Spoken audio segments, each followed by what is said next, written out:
CA foundation में attempts सुनकर ही बहुत डर सा लगता है ना। Hello guys, welcome back to the channel. This is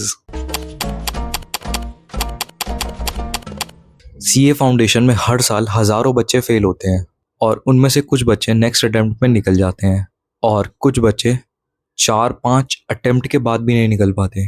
question ये नहीं है कि अटेम्प्ट लगा या नहीं, क्वेश्चन ये है कि तुमने पिछले अटेम्प्ट से क्या सीखा। आज की वीडियो में मैं तुम्हें कोई झूठी मोटिवेशन नहीं देने वाला कि नेवर क्विट ब्रो, लगे रहो, हो जाएगा। नहीं, सीए फाउंडेशन कुछ बच्चों को कंटिन्यू करना चाहिए, कुछ स्टूडेंट्स को छोड़ देना चाहिए। किसको क्या डिसीजन लेना है वो हम दोनों बात करेंगे। अगर आपने सब फर्स्ट अटेम्प्ट दिया था अपने सीए फाउंडेशन का और आप फर्स्ट अटेम्प्ट में ही फेल हो गए हो तो सबसे पहली बात, पैनिक और डरने की कोई ज़रूरत नहीं है। बहुत बच्चे फेल हुए हैं, 1 लाख बच्चा पेपर देता है जिसमें से सिर्फ 15,000 बच्चे पास होते हैं। बाकी जो 85,000 बच्चे बच जाते हैं उनकी कोई बात नहीं करता।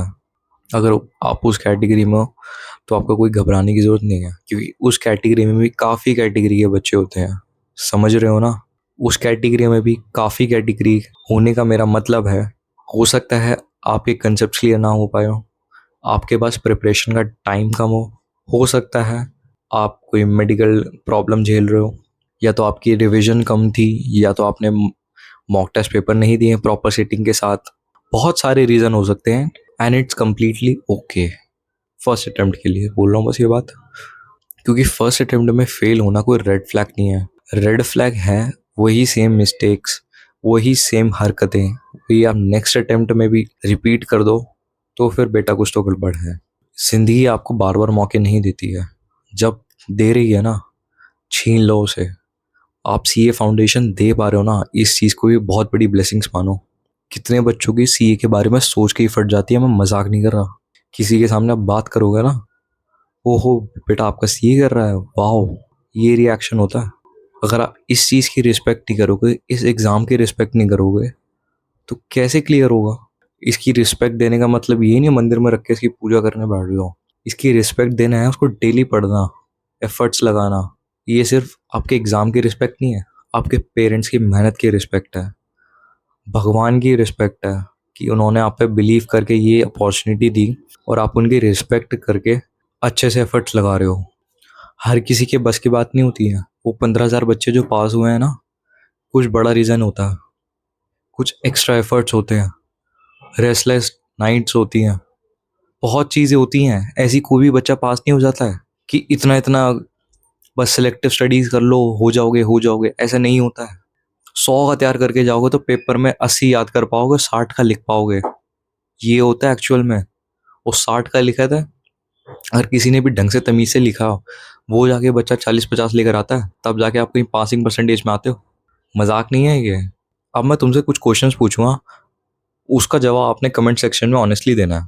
क्वेश्चन नंबर 1, क्या तुमने पिछले अटेम्प्ट में सीरियस प्रिपरेशन करी थी 5-6 महीनों की, या लास्ट के 1 मंथ या 1.5 महीना पहले आपने रेस लगाई हो कि फटाफट सिलेबस खींचते हैं बिना किसी रिवीजन के, बस आपने सिलेबस खींचा और बैठ गए पेपर देने।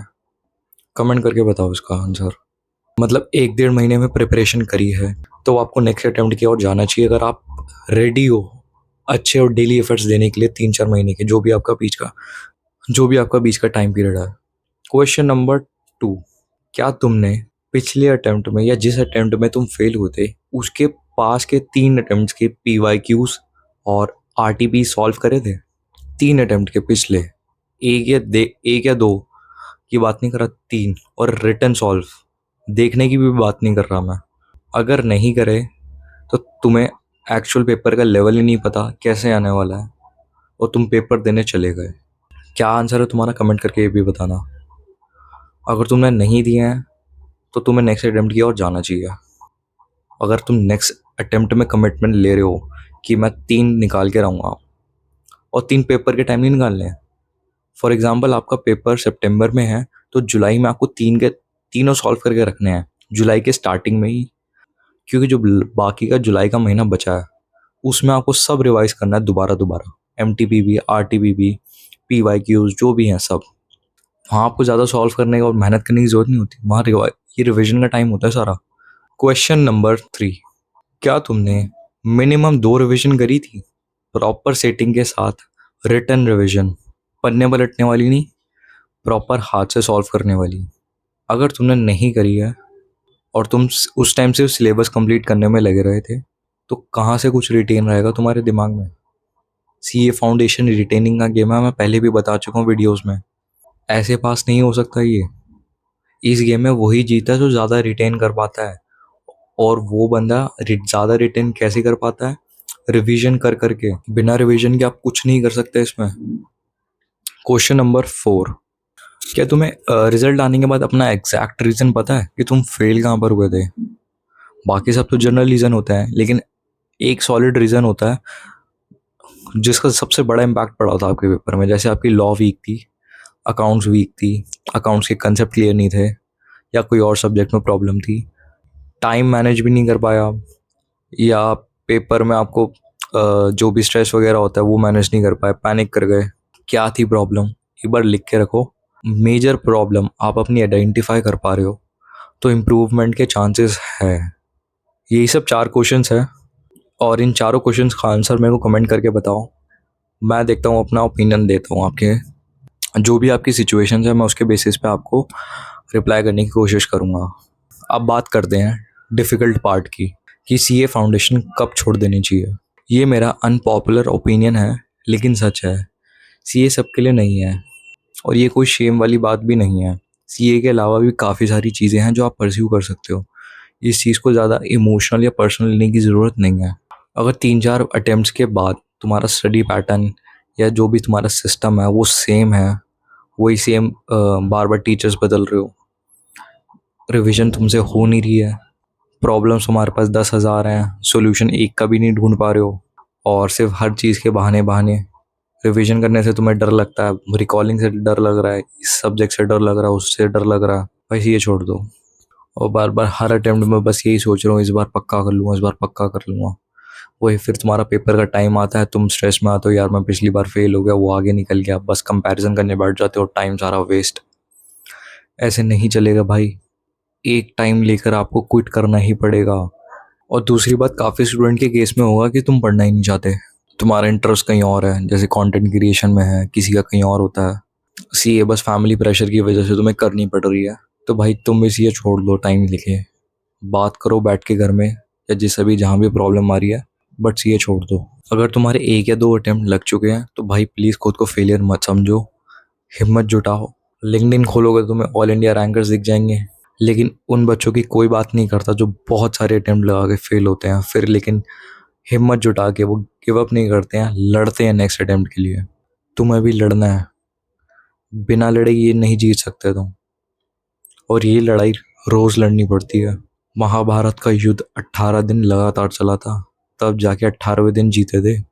वो 7वें दिन आके उन्होंने कोई संडे ब्रेक नहीं लिया था कि आज संडे, आज नहीं लड़े गए, कल मंडे को लड़ेंगे।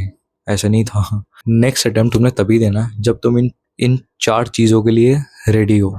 तुम्हारे पास एग्जैक्ट रीज़न हो कि तुम पिछली बार फेल क्यों हुए थे। पहला, तुम नेक्स्ट अटेम्प्ट में प्रॉपर स्टडी करने के लिए तैयार हो, 3-4 महीने की, 1-2 महीने की नहीं बोल रहा मैं, या जितना भी तुम्हारे पास टाइम बचा है उतने की। दूसरा ये हुआ।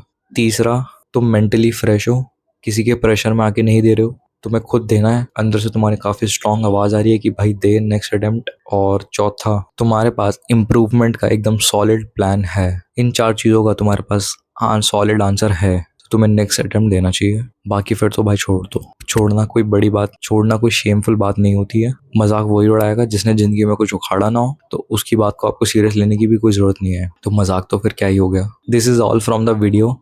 Thank you so much for watching. Video अच्छी लगी हो और जैसी भी लगी मुझे कमेंट करके बताना। वीडियो को लाइक कर देना, इससे मुझे मोटिवेशन मिलती है।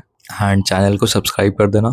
काफ़ी सारी हेल्पफुल वीडियोस मेरे पास चैनल पे भरी पड़ी हैं। Every single video on my channel is worth watching. एक बार विजिट करके देख लेना। डिस्क्रिप्शन में मेरे सोशल मीडिया के हैंडल्स हैं, वहाँ जाके मुझे फॉलो कर लो। जो भी डाउट हो आपको कमेंट करके पूछ सकते हो। बाकी इंस्टाग्राम पे मुझे फॉलो करके डीएम कर देना, मैं 1 से 2 दिन के अंदर रिप्लाई दे दूँ, ऐसी कोई बात नहीं है उसमें। So thank you so much for watching. Hare Krishna.